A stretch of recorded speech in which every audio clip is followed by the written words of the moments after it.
Hi guys, welcome back. So Wales win 29-17 against Fiji. Looks on the scoreboard like a comfortable win, but it was definitely not comfortable. Now I feel I haven't spoken about Wales for a while, so I've got a bit of a bumper review and analysis of this game, which I found fascinating. It wasn't a high quality game for Wales at all. They didn't play that great, to be honest, but they did what they needed to do. Fiji are going to be disappointed from this World Cup, because they attacked so well in this game. They had periods against Australia like they were going to win, and then they completely blew it by going to sleep against Uruguay.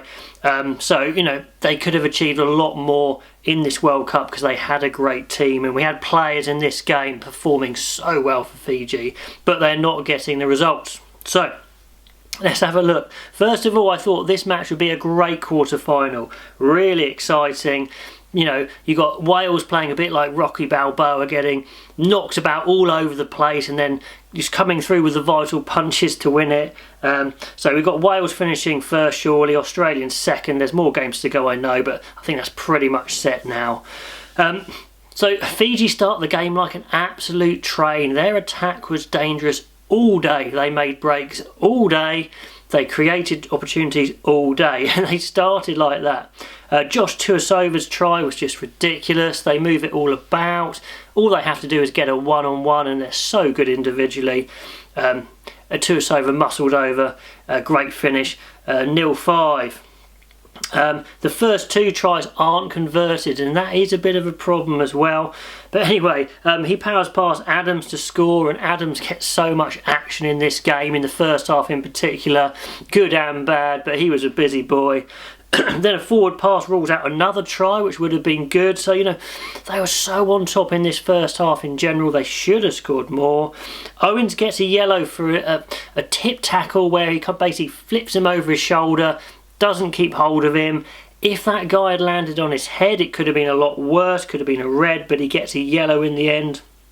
Your opinions on that would be interesting, but he was certainly pretty mortified that he could have cost his side the game, but he got away with it in the end. And Fiji carry on attacking far too good, just moving the ball, but hitting hard, going one-on-ones, offloading, it's so good. And then we've got Morivalu scoring out wide the 15, 0-10, conversion missed again. So great start for Fiji, and they probably should be further ahead. And I quite liked, actually, after that period, Vola plays a good bit of kicking to try and calm the game down and just solidify their lead. But then they're in such a strong position, a period of some silly play for Fiji, silly shoulder in the ruck, which was unnecessary, yellow card and a penalty, so that's a huge swing when they were so on top, kills their momentum if you like, and then a very tidy crossfield kick from Biggar. Adams takes it beautifully, try, literally the first foray for Wales into the Fijian half. They come away with a try, just the story of the game that is, and they convert it 7-10. So straight away, from all that domination, they're only 3 points up, Fiji, so not great there. So just a note, the whole game was so physical, huge hits raining in on both sides. It must have been an absolute battlefield out there. Hopefully the knocks aren't too bad. Biggar looks not great with his head, could be out for a game or two. Davis, I think, limped off at the end, but it was hardcore. So I want to know from you guys, is that good for Wales because they've had a really tough workout in this pool, or are they going to be a bit drained come the quarterfinals? Anyway, on 26 minutes, Wales get a good scrum. I'm starting to think maybe their scrum could get on top, but actually that wasn't the case throughout the game. Fijian scrum was good. Nearly creates a try for Adams down the short side, but don't make it. And then Wales start playing a bit of attack, but very, very basic. Not saying that was wrong, just wearing the Fijians down, and the gaps did open. There was another yellow card for multiple penalties from the sustained pressure. Alan Wynne-Jones' head gets knocked about like a pinball. Not sure how he's not concussed, but he's okay. He's such a hard guy, puts in a shift. And then more basic phases, tiring out the now 14-man Fiji. And then really nice hands, puts Adam in again. So much action for Adams. Another try, another conversion, and Wales are ahead 14-10, which seems ridiculous on the balance of play. Wales have had 2 good attacks and they've scored both times, so fair play.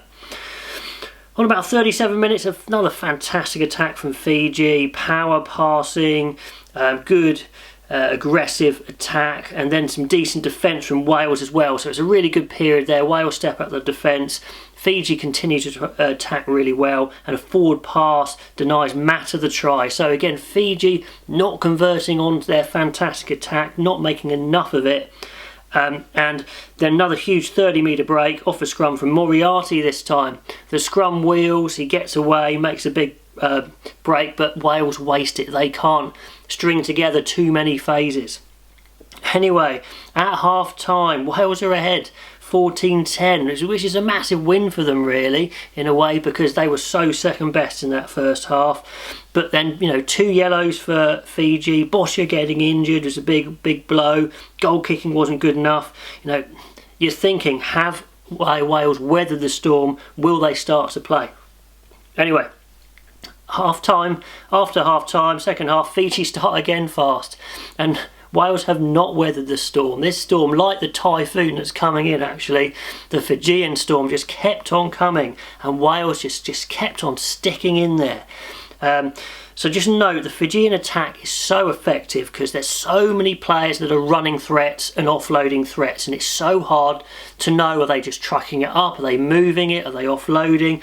And they were getting breaks and half breaks all over the place. It was a nightmare for Wales in defence to deal with that, and they're having to scramble all the time. But they're getting crucial turnovers, like in 48 minutes. Denied points for Fiji, good turnover from James Davis. Randrandra is running havoc straight through, but a forward pass, and they're just getting these crucial misses. Fiji should be ahead again. They're absolutely shredding the Welsh set defence, but they're hanging in, and when Wales get hold of the ball, they just can't keep it for that many phases. And Fiji are looking the best team again, but they're still behind 14-10. Then Wales get under the cosh from more great attack. James Davis gets a yellow card as he's desperately trying to slow down this relentless attack. Then there's a collapse more, and it's penalty try, and Fiji go in the lead, a deserved lead, so they'll be feeling really good about that. 14-17. Liam Williams starts to ignite some attack, and he was the big threat, I thought, individually for Wales. He makes stuff happen, but then straight afterwards he takes out Bigger by mistake. Bigger goes off, but luckily super sub Patchell comes on straight away, levels the score 17-all. So they're level from all this domination. The scores are level. Then first decent possession for Wales in Fijian half, a maul. Davis offloads, great line from Davis, offloads, Adams finishes, again just clinical, first bit of action in that second half, they score. Absolutely devastating for Fiji. Tuasova great line break, he's been fantastic, but a knock on. Fiji making these half breaks all over the place. Wales just doing enough to scramble and stop it. Randradra's rampant again. Vola crossfield kick. Fiji should score, but they get a penalty and Wales relieve the pressure. It's the story of the game. Fiji just not getting over the line from all their great attack. And then again, a really short attack from Wales. They shred the defence, gives it to a little offload to Liam Williams. And another try, 29-17, so they're well ahead on the scoreboard, and they've had just a fraction of possession, but they're making it count.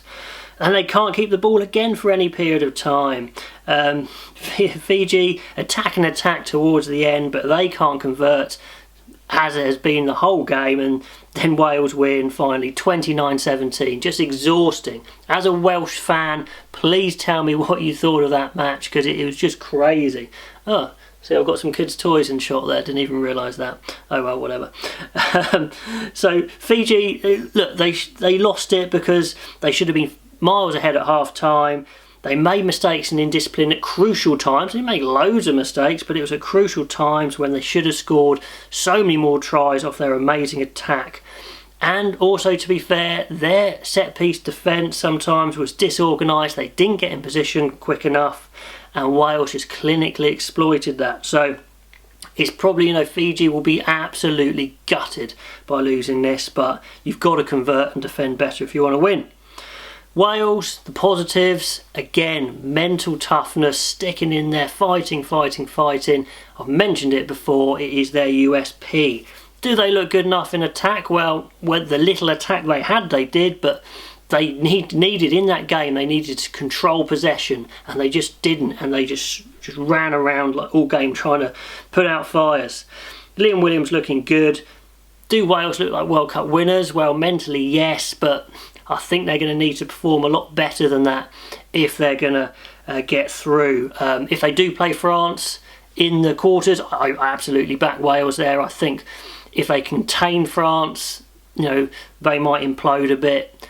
Is it good enough to beat South Africa? Well, it's going to be physical, isn't it, if that is the semi-final. Anyway, guys, please tell me what you think of that Titanic match. As a Wales fan, were you just exhausted watching it?